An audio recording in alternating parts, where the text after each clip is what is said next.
প্রশ্নগুলো দেখছো এগুলো হচ্ছে মডেল কোশ্চেন সেট নাম্বার 2। হ্যাঁ, উচ্চ মাধ্যমিক শিক্ষা সংসদ কর্তৃক প্রকাশিত মডেল কোশ্চেন সেট, যেটা এই 2026-27 শিক্ষাবর্ষে থার্ড সেমিস্টারের জন্য ভূগোল বিষয়ের প্রকাশ করা হয়েছে, সেইটারই সেট 2 এর প্রশ্ন নিয়ে আজকে হাজির হয়ে গেলাম তোমাদেরই জন্য। আমি তোমাদের এসপি ম্যাম। চ্যানেলে তোমাদের প্রত্যেককে জানাই স্বাগত। তোমাদেরই অনুরোধে আরো একটা মডেল কোশ্চেন সেট নিয়ে চলে এসেছি, যেটা তোমরা থাম্বনেল দেখে বুঝে গেছো কোন সেটটা আলোচনা করতে চলেছি, সেটাও বুঝে গেছো। তাই এটা নিয়ে আর বেশি সময় নষ্ট করতে চাইছি না, একে একে তোমাদেরকে প্রশ্নগুলো দেখিয়ে দেবো এবং তারই সঙ্গে সঙ্গে উত্তরগুলো দেখিয়ে দেবো। তবে তার আগে বলি, এই ধরনের যদি আরো সেট তোমরা পেতে চাও, কমেন্ট সেকশনে এসে বেশি বেশি করে জানাও। তোমাদের যে চাহিদা সেটা বুঝে পরবর্তী উপস্থাপনা খুব তাড়াতাড়ি নিয়ে আসার অবশ্যই চেষ্টা করব। চলো তাহলে এখন দেখে নাও প্রশ্নগুলো। দেখো, দেখতেই পাচ্ছ এখানে এটা হচ্ছে model question set, geography model question paper set 2। এবার এখানে প্রথম যে প্রশ্নটা দেওয়া রয়েছে, দেখো, নিম্নলিখিত বিবৃতিগুলি পড়ে নির্ধারণ করুন কোনটি সত্য এবং কোনটি মিথ্যা। এখানে বিবৃতি দেওয়া রয়েছে 4টে।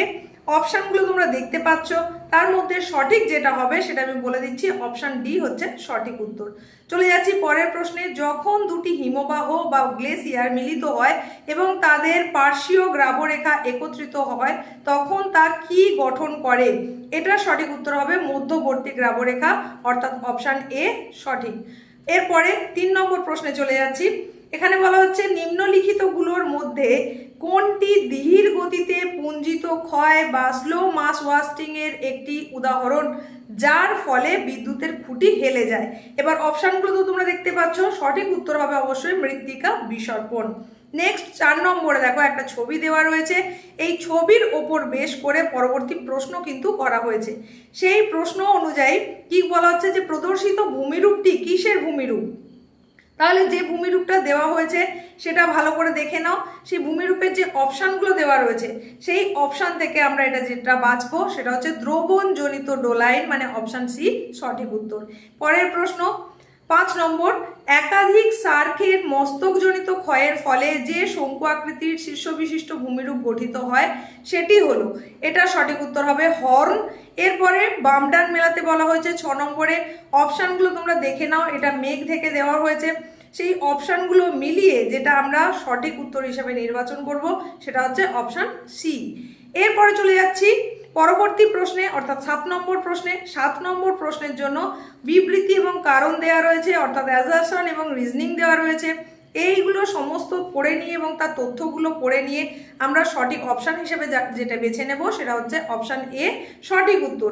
পরের প্রশ্ন 8 নম্বর, দেখো, উষ্ণ আর্দ্র বায়ু একটি শীতল পৃষ্ঠের ওপর দিয়ে প্রবাহিত হলে ড্যাশের প্রাদুর্ভাব হয়। তাহলে এটার সঠিক উত্তর হবে অ্যাডভেকশন কুয়াশা, অর্থাৎ অপশান বি সঠিক উত্তর। এরপরে 9 নম্বরে একটা ছবি দেওয়া রয়েছে।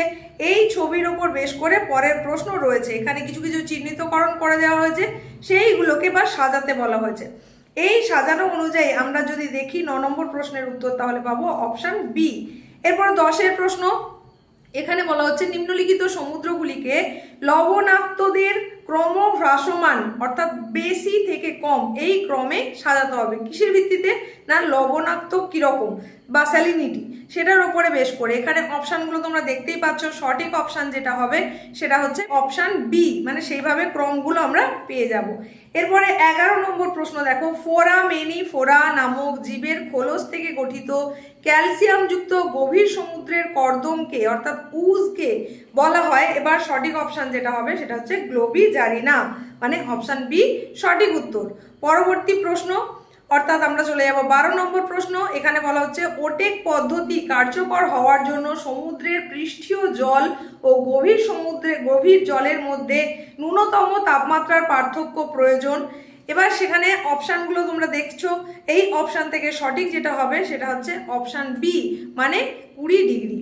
পরের প্রশ্ন, খাদ্য শৃঙ্খলের ভিত্তিতে নিম্নলিখিত কোন ক্রমটি সঠিক? তোমরা প্রত্যেকটা তথ্য ভালো করে দেখে নেবে। এখানে সঠিক ক্রম হবে অপশান সি। 14 নম্বর প্রশ্ন, একটি বাস্তুতান্ত্রিক পিরামিডে উৎপাদক স্তরে উপলব্ধ শক্তি যদি 10,000 জুল হয়, তবে আনুমানিকভাবে গৌণ খাদক স্তরে কত জুল শক্তি থাকবে? এটার সঠিক উত্তর হবে কিন্তু 100 জুল, মানে অপশান বি সঠিক। এরপরে 15 নম্বর, দেখো, খাদ্যজাল বা ফুড ওয়েব, খাদ্য শৃঙ্খল বা ফুড চেনের তুলনায় বেশি স্থিতিশীল নিম্নলিখিত কোনটি এই বক্তব্যটিকে সবচেয়ে ভালোভাবে ব্যাখ্যা করে? এবার অপশান দেওয়া রয়েছে, সেই অপশান থেকে আমরা যেটা বাছবো সেটা হচ্ছে খাদ্য জালে একাধিক খাদ্য সম্পর্ক থাকে, ফলে একটি মাত্র খাদ্য উৎসের ওপর নির্ভরতা কমে যায়, মানে অপশান সি সঠিক উত্তর। নেক্সট কোশ্চেন 16 নম্বরে আমরা চলে যাচ্ছি। 16 নম্বর প্রশ্নে দেখো যেটা আমরা পাচ্ছি, যদি কোনো দেশের CBR = 17 এবং CDR = 9 হয়, তবে তার প্রাকৃতিক জনসংখ্যা বৃদ্ধির হার কত হবে? অপশান থেকে সঠিক হিসাবে আমরা বেছে নেব অপশান এ, মানে 0.8%। নেক্সট প্রশ্ন, শূন্য জনসংখ্যা বৃদ্ধি বা জিরো পপুলেশন গ্রোথ বলতে কি বোঝায়? এটার সঠিক উত্তর হবে জন্মহার ও মৃত্যুহার সমান, অর্থাৎ এ। 18 নম্বর প্রশ্ন, যদি বছরের শুরুতে একটি শহরের জনসংখ্যা হয়, এখানে একটা ফিগার দেওয়া রয়েছে, পুরোটা তোমরা পড়ে নেবে, আমি আর এতটা পড়ে দেখাচ্ছি না। তো এখানে আমরা সঠিক উত্তর হিসাবে, মানে সঠিক অপশান হিসাবে যেটা পাবো সেটা হচ্ছে অপশান সি। এরপরে 19 নম্বর, বাম স্তম্ভের সঙ্গে ডান স্তম্ভ মেলাতে বলা হয়েছে। তোমরা প্রত্যেকটা তথ্য দেখে নাও। এই তথ্য অনুযায়ী বিকল্প থেকে আমরা যেটা বাছতে পারবো সেটা হচ্ছে অপশান বি সঠিক উত্তর। পরেরটা 20 নম্বর, এখানেও আছে বিবৃতি আর কারণ, মানে অ্যাসারশন আর রিজনিং। এই বিবৃতি আর কারণ দেখে আমরা সঠিক যেটা বাছবো সেটা হচ্ছে অ্যাসারশনটা কিন্তু ভুল দেওয়া রয়েছে আর রিজনিং হচ্ছে সঠিক, সুতরাং অপশান ডি সঠিক উত্তর। 21 নম্বরেও আবার বাম ডান মেলাতে বলা হয়েছে, এখানে শহর আর তার বৈশিষ্ট্য দিয়ে দেওয়া হয়েছে। শহর আর বৈশিষ্ট্যগুলোকে আমরা যদি মেলাই তাহলে যেটা পাবো অপশান বি সঠিক উত্তর হবে। এরপরে 22 নম্বর দেখো, অ্যাসারশন আছে, রিজনিং আছে। তথ্যগুলো আমি এই কারণেই পড়ছি না, তাহলে ভিডিওটা অনেক লেন্দি হয়ে যাবে, তোমাদেরও দেখতে বিশেষ ভালো লাগবে না, তাই তোমাদের উপযোগী করে ছোট করে বানানোর জন্যই এখানে তো প্রশ্নগুলো তোমরা দেখতেই পাচ্ছ। অবশ্যই কিন্তু যদি প্রয়োজন থাকে পজ করে তোমরা আরো একবার করে দেখে নেবে। তো এই 22 নম্বর প্রশ্নের সঠিক উত্তর হবে অপশান এ, মানে অ্যাসারশন এবং রিজনিং উভয়ই সত্য এবং রিজনিং হলো অ্যাসারশনের সঠিক ব্যাখ্যা। 23 নম্বর প্রশ্ন, এখানেও দেখো 4টে বিবৃতি দেওয়া রয়েছে। এই 4টে বিবৃতির নিরিখে আবার অপশান দেওয়া রয়েছে। সেই অপশানের মধ্যে সঠিক হিসেবে আমরা যেটা বাছবো সেটা হচ্ছে বিবৃতি নাম্বার 1 এবং বিবৃতি নাম্বার 2 সত্য আর বিবৃতি 3 এবং 4 মিথ্যা, অর্থাৎ অপশান এ সঠিক উত্তর। নেক্সট প্রশ্ন 24 নম্বর, নিম্নলিখিত কোনটি নগর বসতির সামাজিক সমস্যা হিসেবে বিবেচিত নয়? নেগেটিভ কোশ্চেনগুলো কিন্তু একাধিকবার পড়বে, তারপরেই উত্তর করার চেষ্টা করবে। এখানে কিন্তু সমস্যা হিসেবে বিবেচিত বলেনি, বিবেচিত নয়। এই প্রশ্নের উত্তরগুলো অনেকেই গুলিয়ে ফেলে, তাই একাধিকবার পড়ে নিয়ে বুঝে তারপরে উত্তর করার চেষ্টা করবে। তো এই প্রশ্নের সঠিক উত্তর হবে অপশান সি, মানে নগর বিস্তার। এরপরে 25 নম্বর প্রশ্ন দেখো, আবার একটা ছবি এসে গেছে। এই ছবিতে 3টে অংশ চিহ্নিত করা রয়েছে, সেই অনুযায়ী এটা কোনটা কি বসতি সেটা তোমাকে উল্লেখ করতে হবে। এই প্রশ্নটা খুবই ভালো এবং এই ধরনের প্রশ্ন কিন্তু মাঝে মধ্যেই এসে থাকে। তো এখানে আমরা সঠিক হিসেবে যেটা বাছবো সেটা হচ্ছে অপশান ডি। এরপরে 26 নম্বর প্রশ্ন, 26 নম্বর প্রশ্নে কি আছে আমরা দেখে নিই। এখানে বলা হচ্ছে কি, 26 নম্বর প্রশ্নে বিবৃতি কি বলছে, 1911 থেকে 1921 সালের মধ্যে ভারতে জনসংখ্যা বৃদ্ধি ঋণাত্মক প্রকৃতির ছিল, কারণ বলেছে এই সময় দ্বিতীয় বিশ্বযুদ্ধের কারণে বহু মানুষ মারা গিয়েছিল। এবার সেখানে বিকল্প দিয়ে দেওয়া হয়েছে। এই তথ্য অনুযায়ী বিকল্প থেকে আমাদের যেটা সঠিক হবে সেটা হচ্ছে অপশান সি, অর্থাৎ অ্যাসারশন সঠিক কিন্তু রিজনিং ভুল। 27 নম্বর প্রশ্ন, এখানে বলা হচ্ছে রাজস্থান এবং গুজরাটের মতো শুষ্ক ও শুষ্কপ্রায় অঞ্চলে কোন ধরনের জলসেচ ব্যবস্থা সর্বাপেক্ষা উপযোগী? অপশানগুলো তোমরা দেখে নাও, সঠিক যেটা হবে সেটা হচ্ছে বিন্দু জলসেচ। এরপরে 28 নম্বর প্রশ্নে আবার বাম ডান মেলাতে বলা হয়েছে। এই বাম ডান মিলিয়ে নিয়ে অপশান থেকে আমরা সঠিক হিসেবে যেটাকে বাছবো সেটা হচ্ছে অপশান সি সঠিক উত্তর। 29 নম্বর প্রশ্ন বলছে নিম্নলিখিত কোনটি সৌরশক্তির ব্যবহার নয়? এই যে 4টে অপশান তোমাকে দেওয়া হয়েছে এর মধ্যে কোনটা সৌরশক্তির ব্যবহার নয়? অবশ্যই হবে সানস্ক্রিন উৎপাদনে সৌরশক্তি ব্যবহার করা হয়, এটাই সঠিক। মানে এক্ষেত্রে কিন্তু সৌরশক্তি ব্যবহার করা হবে না, ব্যবহার নয় এটা তোমাকে জানতে চাওয়া হয়েছে। তাই বারবার বলছি নেগেটিভ কোশ্চেন কিন্তু ভালো করে পড়তে হবে। তো অপশান সি সঠিক উত্তর। 29 নম্বর প্রশ্নের সঠিক উত্তর হবে অপশান সি।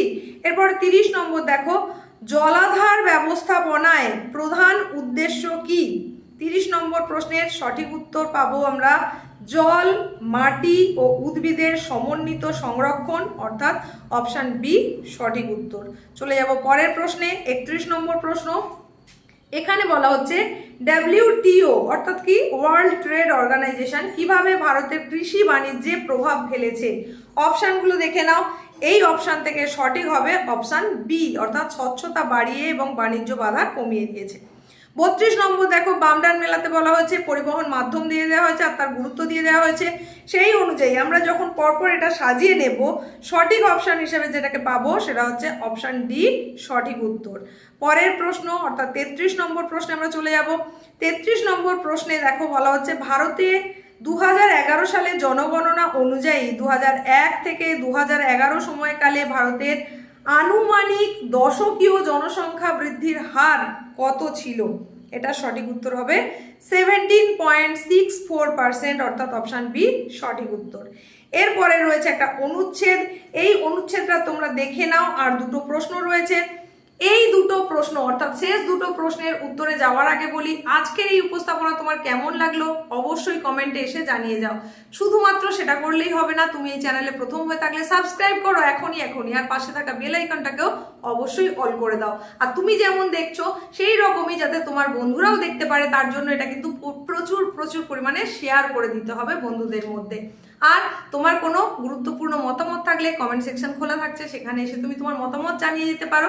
এখন দেখে নাও শেষের দুটো প্রশ্ন। এই দুটো প্রশ্ন কিন্তু অনুচ্ছেদের ওপরে করা হয়েছে, তাই অনুচ্ছেদটা ভালো করে পড়তে হবে। এরকম প্রশ্ন থাকবে একটা, তাই অনুচ্ছেদটা ভালো করে খুঁটিয়ে পড়লেই কিন্তু এই দুটো প্রশ্নের উত্তর কমন হওয়ার কথা। তাই এইরকম অনুচ্ছেদ যখন দেওয়া থাকবে সেই প্যাসেজটাকে অবশ্যই ভালো করে পড়বে, তাহলে সেই সংক্রান্ত যে প্রশ্নগুলো থাকবে তার যে উত্তরটা তুমি করে আসবে সেটা একেবারেই নির্ভুল হবে। তো এখন আমরা দেখে নিই এখানে কি প্রশ্ন রয়েছে আর তার কি উত্তর হতে চলেছে। দেখো 34 নম্বর প্রশ্ন বলা হচ্ছে সবুজ বিপ্লবের জনক হিসাবে কাকে জানা যায়। এখানে চারটে অপশান রয়েছে, এই চারটে অপশানের মধ্যে সঠিক উত্তরটা তোমাদের জন্য ছেড়ে দিলাম, তোমরা কমেন্টে এসে জানিয়ে যাও এটা সঠিক উত্তর কি হবে। 35 নম্বর এবং সেট 2 এর লাস্ট প্রশ্ন, সবুজ বিপ্লবের একটি প্রধান নেতিবাচক সামাজিক প্রভাব কি ছিল। এটা সঠিক উত্তর হবে আঞ্চলিক বৈষম্য বৃদ্ধি, মানে অপশান বি সঠিক উত্তর। দেখা হচ্ছে পরবর্তী সেটের সঙ্গে খুব তাড়াতাড়ি। প্রত্যেকের প্রস্তুতি একেবারে চূড়ান্ত পর্যায়ে চলুক, এই শুভকামনার সঙ্গে শেষ করলাম।